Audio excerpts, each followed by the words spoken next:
The day I found out, I didn't scream. I didn't cry.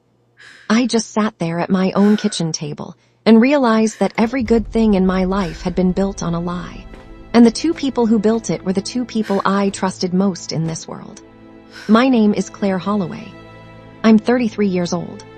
I live, or I used to live, in a beige colonial house in Naperville, Illinois, with a man I married when I was 26, a Labrador named Chester, and a life I genuinely believed I had built with my own two hands. I want you to stay with me, because what I'm about to tell you is the kind of thing that sounds impossible until it happens to you, and then suddenly it's the only thing that makes sense. Before I tell you what happened next, I need you to get genuinely comfortable, because this is not the kind of story that ends the way you think it will. I need you to clear your space, grab whatever you're drinking, maybe pull a blanket over your legs if that's your thing, because by the time I'm done talking, your jaw is going to be on the floor and your heart is going to feel like it's been put through a wringer. If you're new here, hit that subscribe button right now and drop a like on this video, because this community is the only place I have ever felt safe enough to say out loud what I'm about to say. Let's get into it. I need you to understand something about who I was before all of this. I was not a suspicious person. I was not the kind of woman who checked her husband's phone or counted receipts. I was the kind of woman who made 2 cups of coffee every morning without being asked, who remembered every person's birthday in my family, who called my mother 3 times a week, even when I was exhausted. I was trusting. Blindly, completely, almost aggressively trusting. And I want you to hold that image of me, because the woman I am now is someone I didn't know I was capable of becoming. My husband's name is Derek. Derek Holloway. 6 feet tall, sandy brown hair that he keeps a little too long in the back, laugh lines that made me fall in love with him at 24 when we met at a mutual friend's barbecue. He was funny in the way that disarms you, not the kind of funny that performs, but the kind that sneaks up on you, that makes you choke on your drink because you weren't expecting it. He was warm. He was present. For 9 years, I genuinely believed he was the most honest person I had ever met. My mother's name is Sandra. Sandra Price, though she goes by Sandy to anyone who doesn't know her well enough to call her Sandra. She is 61 years old, 5'3", and has never once in her life walked into a room without making sure everyone in it knew she was there. Not in a loud way. My mother is not loud. She is precise. She is the kind of woman who sends thank you notes within 48 hours, who always has the right wine for the occasion, who says the exact right thing at a funeral. She was the kind of mother people envied me for having. And for a long time, I envied myself. I should back up. To understand what happened, you have to understand what our life looked like from the outside, and what it felt like from the inside, because those 2 things were more different than I ever knew. Derek and I got married in September of 2017. It was a small wedding. 63 people, a venue in the suburbs, sunflowers because I've always loved sunflowers, a band that played too much classic rock but that we danced to anyway until my heels gave out and I finished the night in my socks. My mother cried during the vows. I remember looking at her from the altar and thinking, this is the best day of my life, and the 2 people who made me feel safest in the world are both here. 2 years into our marriage, Derek decided he wanted to start a business. He'd been working in commercial real estate for most of his career, doing well, but not thriving, the kind of job where you're always one commission away from either celebrating or spiraling. He wanted to launch his own small property management firm.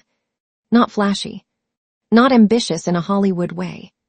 Just a modest, sustainable business that he could build slowly and be proud of. The problem was money. We didn't have startup capital. I was working as a project coordinator for a nonprofit, which is a polite way of saying I was underpaid and overworked and passionate enough about it not to care. We had savings, but not enough. Not the kind of enough you need to build something real. And then, seemingly out of nowhere, Derek's business got funded. He came home one evening in October of 2019, buzzing with the kind of energy I hadn't seen in him in months. He said he'd found a private investor, an anonymous one, which he explained wasn't unusual in small business circles. Someone had believed in the concept enough to provide a $75,000 seed investment through a holding LLC. No strings, he said. Just belief in the idea and a standard repayment agreement once the business became profitable. I asked him who it was. He said he honestly didn't know, that it had come through a financial intermediary, that the investor wanted to remain anonymous, and that, frankly, he wasn't going to look a gift horse in the mouth. I remember feeling vaguely uncomfortable about that. Just vaguely. A small pebble of unease that I swallowed before it became anything bigger. Because Derek was happy. Genuinely, radiantly happy. And I had spent enough of my life watching him come home, depleted, that I didn't want to be the person who dimmed that. So I let it go. His business, Holloway Property Solutions, grew steadily over the next 3 years. Not explosively, but solidly. He hired 2 employees by the end of year 2. He paid back the initial investment on schedule. By 2022, we were comfortable in a way we had never been before. We took our first real vacation, a week in Portugal that I still look back on as one of the happiest stretches of my adult life. We talked about starting a family. We talked about everything with the kind of openness that made me feel like we were genuinely partners in the realest sense of the word. My mother, during all of this, was deeply present. She came over for dinners constantly. She and Derek had always gotten along, probably better than most mothers-in-law and sons-in-law, if I'm honest. They had an easy rapport. They could talk for hours about things I wasn't interested in: local politics, real estate trends, investment strategies. I used to tease Derek that my mother was the wife he actually wanted. He'd laugh and say she was the mother-in-law most men would kill for. I used to feel proud when I said that. The thing that unraveled everything started, as most world-ending things do, with something completely ordinary. It was a Tuesday afternoon in March of last year. I was working from home, which I do 3 days a week, and Derek had left his laptop on the kitchen counter because he'd been in a rush to get to a site visit. He doesn't usually leave his laptop. He's meticulous about his things in a way that always impressed me. Keys on the hook, laptop in his bag, coffee cup in the sink. But that Tuesday, he was running late and he left it open. I wasn't snooping. I want to be absolutely clear about that. I walked to the kitchen to refill my water, and the laptop was open to his email. Not just any email. A thread. And the subject line, sitting there in plain black text on the white screen, was 4 words that my brain processed in a split second, and that I have not been able to stop hearing since. Sandra, transfer confirmed. I stood there for a moment. I didn't move. My brain did that thing where it offers you an exit, where it says, you don't have to look, you can refill your water and walk away, and this can be nothing. But my body had already reached for the trackpad. The email thread was between Derek and a man named Paul Jarity, the financial intermediary who had brokered the initial investment in 2019. The most recent message was from 3 days ago. It was short. Derek had asked Paul to confirm that the latest transfer had cleared, and Paul had confirmed it. Sandra's account cleared as of Friday. Same as always. Same as always. I read those 3 words approximately 17 times. I went back to the beginning of the thread. The earliest email was from October 2019, right around the time Derek had come home buzzing about the anonymous investor. It was an introduction email from Paul, copied to Derek and to a private email address I didn't recognize. But the name on the receiving end was listed in Paul's contact signature, and it was my mother's name. Sandra Price. I sat down on the kitchen floor. Not dramatically.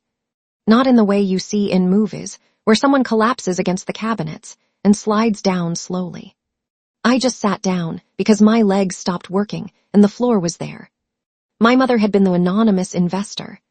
My mother had given my husband $75,000 to start his business, secretly, deliberately, through a financial intermediary, and neither of them had ever told me. For 4 years. I sat on that floor for a long time. Chester came and put his head in my lap, and I let him. I stared at the far wall. I breathed very slowly and deliberately, the way my therapist had taught me years ago when I was going through a hard stretch, And I thought, why? Not in a panicked way. In a very cold, very focused way. Why would they do this? What is the point of the secret? What does it give them that transparency wouldn't? And that was when the second thought arrived, quieter and much more dangerous than the first. What else? I did not confront Derek that night. This surprised me about myself. The Claire I thought I was, open, direct, someone who addresses things head-on, would have had the conversation the moment he walked through the door. But something shifted in me on that kitchen floor. Something went still and strategic in a way I didn't know I was capable of. I decided I needed to know the full picture before I showed anyone my hand. I called in a favor from my college roommate, Jess, who works in finance and knows more about money trails than anyone I've ever met. I told her I needed help understanding some transactions and asked if she could look at some things informally, off the record. Jess has known me for over a decade. She didn't ask too many questions. She just said, "Send me what you have." Over the next 2 weeks, I gathered everything I could get my hands on. Bank statements from joint accounts. Business filings for Holloway Property Solutions, which are public record. The email thread, which I'd photographed on my phone before closing Derek's laptop.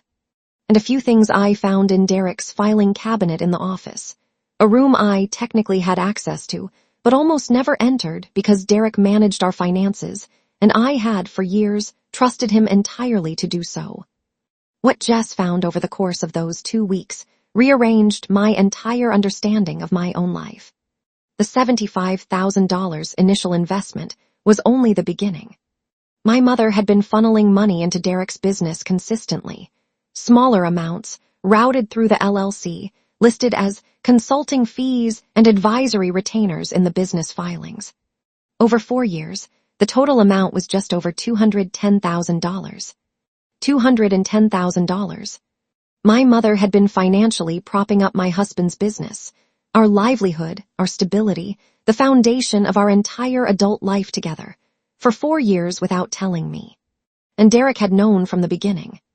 He had accepted it, concealed it, and allowed me to believe that his success was something he had built. I remember the exact moment Jess sent me the summary document. I was sitting in my car in the parking lot of a grocery store, and I read it on my phone, and I thought, I have been living in a house that someone else built, and I didn't even know I was a guest. But even then, even with $210,000 of hidden money sitting in a document in my hands, I still didn't fully understand why. I understood the what. I did not understand the why. And the why, it turned out, was the part that broke me. I started paying very close attention to my mother. I know that sounds simple, but I want you to understand what I mean by that. I had spent 33 years looking at my mother through the lens of love and familiarity, the way you look at things you've always had, without really examining them. I started looking at her the way a stranger would, watching how she talked to Derek versus how she talked to me, watching what she said when I wasn't in the room, or when she thought I wasn't listening. And a pattern emerged that made me feel cold in a way I haven't fully warmed up from yet. My mother had never thought Derek was good enough for me. She'd said so once early in our relationship, politely, carefully worded, the way my mother does everything, and I dismissed it because I was in love and because she came around when she saw how happy I was. Or I thought she came around. What I started to understand, watching her with new eyes, was that my mother had never actually accepted that she couldn't control my choices. She just found a more effective way to control them. By funding Derek's business secretly, she had made herself indispensable to him. She had created a financial dependency that neither of them ever talked about, but that both of them lived inside every day. Derek owed her, not legally, not formally, but in the way that debt between people who love each other always works. Silently, constantly, shaping every interaction whether you name it or not. And what did my mother get in return? Access. Influence. The ability to quietly steer decisions in my marriage. Which apartment we moved into when we first got together. My mother had a friend who owned the building. Which neighborhood we bought our house in. My mother knew the area really well and had strong opinions. Whether or not Derek expanded his business into the neighboring county, he didn't. citing financial caution. But I now found notes in the filing cabinet suggesting my mother had advised against it on a timeline I could not ignore. My mother had been the silent architect of my life. Not because she was evil. That's the part that kept me up at night, the part that still keeps me up at night. She wasn't malicious in the way villains are malicious. She was a woman who loved her daughter and didn't trust anyone else to take care of her properly, and who had found the most elegant, invisible way to ensure that she remained the most important person in my life, even after I had chosen someone else to build it with. That is its own kind of betrayal. Maybe the worst kind, the kind that comes wrapped in love. I want to pause here and tell you what this period felt like, because I think it's important, and I think it gets left out of stories like this. The 2.5 weeks between finding that email and deciding what to do were the most disorienting weeks of my life. I was still going to work. I was still making dinner. I was still sleeping next to Derek, who was still warm, still funny, still completely unaware that I knew. I was still calling my mother 3 times a week. Every conversation felt like a performance. I was living inside the life I was also quietly taking apart. There's a particular exhaustion that comes with being a person who is keeping a secret from people who are keeping a secret from you. Like holding your breath in a room where everyone else is also holding their breath, and no one is willing to go first. I went to see a therapist during those weeks. Not my usual therapist. I didn't want that conversation in my official record. I saw a different one, a woman named Dr. Rachel Klein who came recommended through a friend, and I told her everything. She was very quiet while I talked. When I finished, she said, "What outcome do you want? Not what happened to you. Not how do you feel. What outcome do you want?" I sat with that question for a long time. The answer I arrived at was not rage. It was not revenge in the petty sense, not thrown dishes or screamed accusations or a dramatic confrontation in a parking lot. What I wanted was something more complete than that. I wanted the truth to be known. I wanted the architecture of my life to be visible to everyone who had helped build it without my knowledge.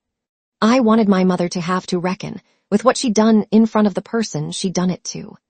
And I wanted Derek to have to decide, out loud, with no exits available, what his loyalty actually was. I made a plan. The occasion I chose was my parents' anniversary dinner. Every year my parents have a dinner for their wedding anniversary. A big family affair, 12 to 15 people, catered at my mother's house. Derek and I always attend. My brother Marcus and his wife come. My aunt and uncle from Rockford. My parents' oldest friends.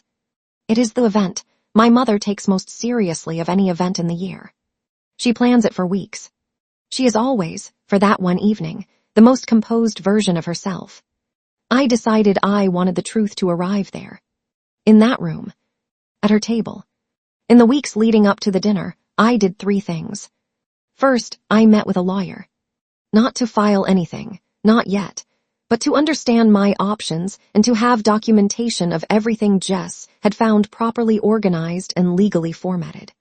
My lawyer's name was Patricia Nguyen, and she was, without hyperbole, the most competent and calming presence I had encountered in months. She looked at everything I'd brought and said, "You have a clear picture." I needed to hear those words more than I'd realized. Second, I quietly moved a portion of our joint savings into a personal account. Not to be vindictive, but because I had stopped trusting that the financial picture I lived in was real, and I needed to know that I had something that was fully and only mine. It wasn't a lot. It was enough. Third, I prepared a folder. A physical folder, printed, organized by date. Bank records, business filings, email screenshots, Jess's summary document. 1 copy for Derek. 1 copy for my mother. And 1 copy for myself. The night of the anniversary dinner arrived on a Saturday in late May. The house smelled like the caterer's rosemary chicken, and the specific candle my mother always burns for occasions. People arrived in clusters. Wine was poured. My father made his usual toast, a short, earnest speech about loving my mother for 38 years, the same basic speech every year with small new details, the kind of speech that used to make me tear up. I did not tear up this year. Derek was next to me all evening, relaxed and warm, pouring wine for people, laughing at my uncle's terrible jokes, squeezing my hand at one point like he always does during family gatherings, like I am an anchor he reaches for without thinking. I let him hold my hand. I smiled. My mother was at the head of the table, being exactly who she always is at these things, gracious, precise, the center of every conversation without ever seeming to try. She caught my eye at one point and smiled at me. Her smile was real. My mother genuinely loves me. I want to keep saying that because it's the only way this story makes any sense. I waited until dessert. Not because I was being cruel, though I won't pretend there wasn't something deliberate about the timing. I waited until dessert because I wanted everyone to be settled. Fed. Comfortable. The kind of comfortable you feel when the dinner is almost over and the evening has been pleasant, and you're into your second glass of wine, and you believe the night has already been decided. When the dessert plates were cleared, and my father was starting to talk about another toast, I stood up. Everyone looked at me. That's the thing about standing up at a seated dinner. The movement is so unexpected that it immediately owns the room. I said, "Before you toast, Dad, there's something I'd like to share with everyone. Something I found out recently that I think this family should know." I put the folders on the table. I slid one toward Derek. I slid one toward my mother. I kept mine. And then I talked. I did not yell. I did not cry, though it cost me something not to. I spoke clearly and steadily for approximately 8 minutes, the way I have rehearsed difficult conversations my entire life, and I explained everything. The initial investment. The 4 years of hidden transfers. The controlled decisions. The dependency. I explained it the way Dr. Klein had helped me learn to explain things, factually, chronologically, without editorializing, and let the facts themselves carry the weight. The room was completely silent. My father looked at my mother. He looked at her for a long time with an expression I had never seen on his face before, a kind of blank, reckoning stillness, like he was doing a calculation, and the answer kept coming out wrong. My aunt put her hand over her mouth. Marcus looked at his plate. Derek, my husband, the man who had accepted $210,000 from my mother without telling me, sat very still and did not look up from the folder I had put in front of him. My mother looked at me. Her face went through several things quickly. Shock first. Then something that looked almost like relief, which is the part that haunts me most, that tiny flicker of relief, as though some part of her had been waiting to be caught. Then finally grief. Real grief. The kind that reshapes a person's face entirely. She said, "Claire." Just my name. I said, "I know." And then my father said, very quietly, to no one in particular, "Sandy." And the way he said it, not as a question, not as an accusation, just that one word, the name he calls her when something matters. I saw my mother fold in a way I have never seen her fold in 33 years of watching her. I left the table. I went to get my coat from the closet in the hallway, and Marcus came after me and put his hand on my shoulder and didn't say anything. We just stood in the hallway for a moment, my brother and me, and I was grateful for that silence more than I could say. Derek found me in the hallway a few minutes later. He stood in front of me and looked at me with an expression that was somewhere between devastation and a man trying to find words for something he has no words for. He said, "Claire, I should have told you. I should have told you the moment I found out it was her." I said, "How long did you know it was her?" He took a breath. He closed his eyes. He said, "From the beginning." He knew from the beginning. Not a surprise intellectually. The email trail had made that clear. But hearing him say it, hearing it out loud in the hallway of my mother's house, while the people we'd just appended were still sitting at the dinner table behind a closed door, was a different kind of knowing. A physical kind. I put my coat on and left. I stayed with Jess for the first week. Chester came with me. We slept in her guest room, which has a window that faces a small garden, and I spent a lot of time looking at that garden and not thinking about anything specific, just existing in the strange lightness that comes when the thing you were dreading is finally over. Derek called every day. My mother called every day. I did not answer for the first 4 days. On the 5th day, I answered my mother. She didn't make excuses. That surprised me. My mother is the queen of framing, of finding the angle that makes a thing look better than it is, and she did not do that. She said, "I told myself it was because I loved you. I told myself it so many times that I believed it. But I think part of it was that I couldn't accept that I wasn't needed anymore. And I'm sorry. I am genuinely sorry." It was the most honest thing my mother had ever said to me. I didn't tell her it was okay, because it wasn't. Not yet. But I stayed on the phone with her for 40 minutes, and when we hung up, I cried for the first time since all of this had started. Really cried, the ugly kind, the kind that comes from somewhere you can't name, somewhere in between grief and relief and love and fury. Derek and I are currently in couples therapy. We're living in the same house, which feels strange and necessary at the same time, like staying at the scene because you're not done understanding what happened there. I don't know what we are going to decide. I honestly don't.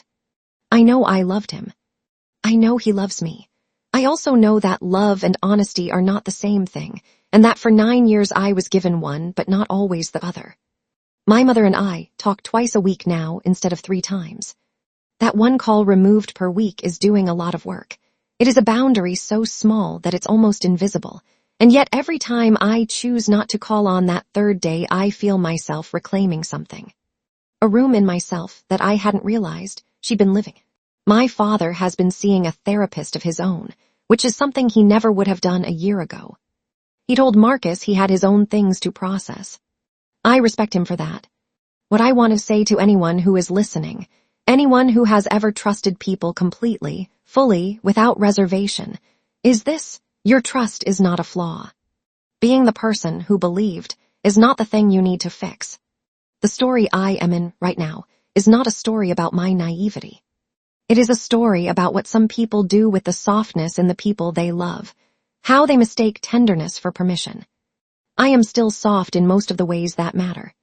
I still make 2 cups of coffee in the morning, though now only one gets used. I still call people on their birthdays. I still love sunflowers. I still believe, in the complicated and informed way that I now understand the world, that my mother loves me. That Derek loves me. Love, I have learned, is not a guarantee of honesty. And honesty, I have also learned, is not a guarantee of love. The work, the real work, is finding the people who offer you both and being willing to be honest enough yourself to notice the difference. I don't know how this ends yet. That's the truth. I am 33 years old, and I am living in a story that is still being written, and most days that feels terrifying. And some days it feels like the most honest thing that has ever happened to me. But I know this. I sat at my own kitchen table on a Tuesday afternoon, and I decided to look clearly at my own life. And even though what I found there rearranged everything, even though the ground shifted in ways I am still adjusting to, I have never once wished that I had walked away from the laptop without looking. The truth is heavy, but it is so much lighter than the lie.